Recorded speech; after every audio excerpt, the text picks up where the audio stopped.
নীলফামারীর জল ঢাকায় বাংলাদেশ জামাতে ইসলামীর আমির ডক্টর শফিকুর রহমান বলেছেন, আওয়ামী লীগ এ যুগের নিকৃষ্ট বন্দী খেলা তৈরি করেছিল। তারা সুশাসনের নামে শাসনের প্রতিটি স্তরে মানুষের অধিকার কেড়ে নিয়েছে। সোনার বাংলার স্লোগান দিয়ে বাস্তবে এই দেশকে শ্মশান বাংলায় পরিণত করেছে। শনিবার বিকেলে জল ঢাকা স্টেডিয়াম মাঠে উপজেলা জামাতের উদ্যোগে আয়োজিত এক জনসভায় প্রধান অতিথি বক্তব্যে তিনি এসব কথা বলেন।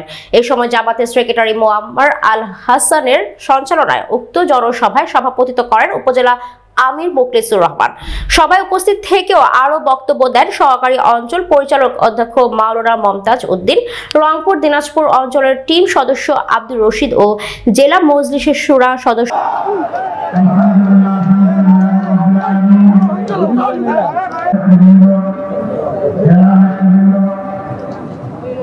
আমার সামনে উপস্থিত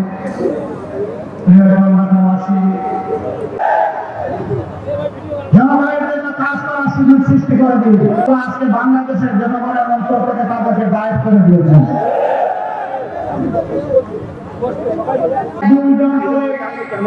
11 জন সম্মানিত দায়িত্বশীল নেতাকে তারা জুডিশিয়াল কিলিংয়ের মাধ্যমে দুনিয়া থেকে বিদায় করেছে। 5 জনকে অন্যায় বলে ফাঁসি দিয়েছে।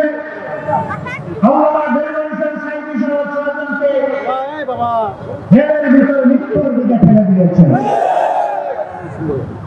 আমরা সকল হত্যাকাণ্ডের বিচার চাই।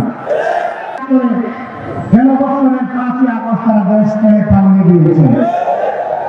তারা ভক্তি